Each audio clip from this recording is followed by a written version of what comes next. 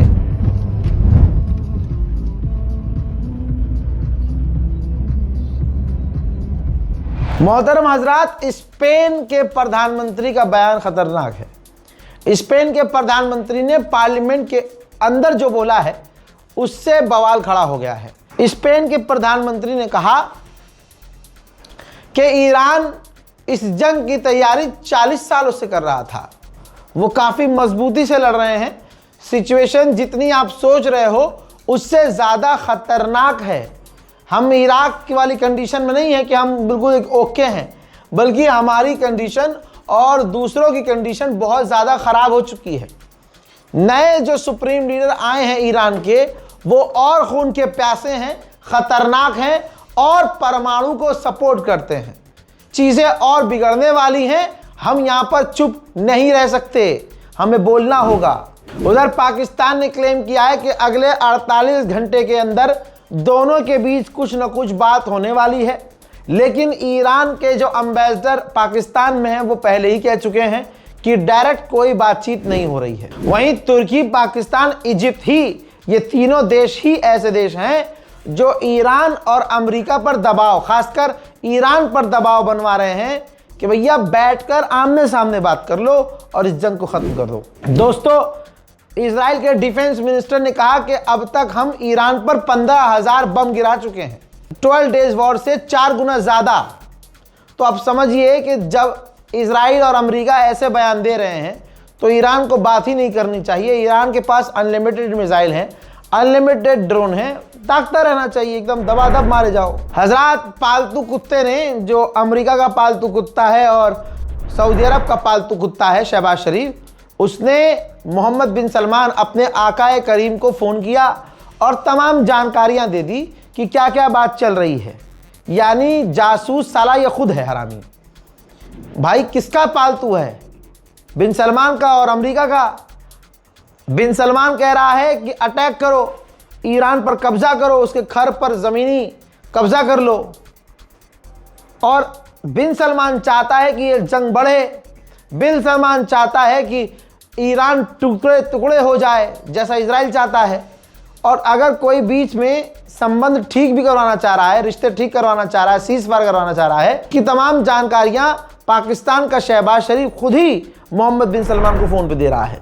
हजरात, आप सोचिए, अमेरिका इजराइल जो शोर मचा रहे हैं कि हम जीते हैं, दुनिया की हर रिपोर्ट कह रही है कि वो हारे हैं।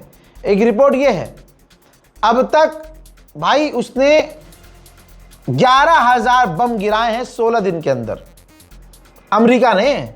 और इतनी तेजी से गिराए हैं कि जितनी तेजी से वो इतने बम बना नहीं सकता। ईरान रुका थोड़ी है। ईरान की जो मिसाइलें गिर रही हैं उनकी वीडियोस को ब्लॉक कर रहा है इजराइल। सबूत आ नहीं रहे, मिसाइलें जा रही हैं, तस्वीरें नहीं आ रही हैं।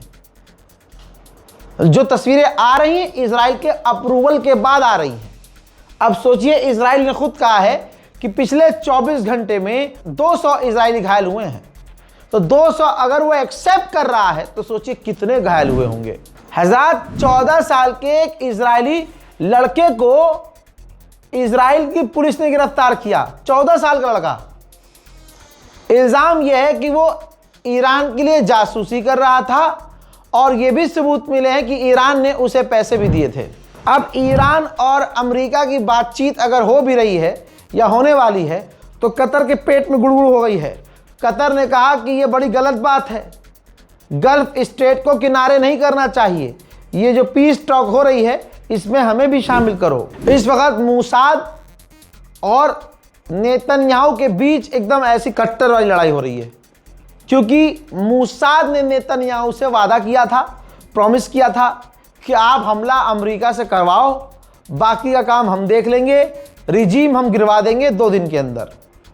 ऐसा कुछ हुआ ही नहीं, बल्कि जो मकसद था रिजीम चेंज करने का वो रिजीम चेंज हुई ही नहीं। तो अब अमेरिका भी पिटा, इजराइल भी पिटा और अरब भी पिटा। अब नेतन्याहू 48 घंटे से बहस कर रहे हैं मूसाद से। हर बार जब भी उनकी मुलाकात हो रही है, मीटिंग हो रही है, तो मूसाद पर भड़क रहा है नेतन्याहू। इतने लंबे समय के बाद इजिप्ट ने बयान दिया और कहा गल्फ स्टेट पर जो ईरान ने हमले किए हैं हम उसकी निंदा करते हैं। बस इन तमाम चीज़ों को मैं सुनकर ईरान से यही कह रहा हूं, भाई बातचीत मत कीजिए, आप पीटे जाइए इन्हें, और तब तक पीटिए जब तक ये सारे खुद न कहें कि भैया माफ़ कर दो।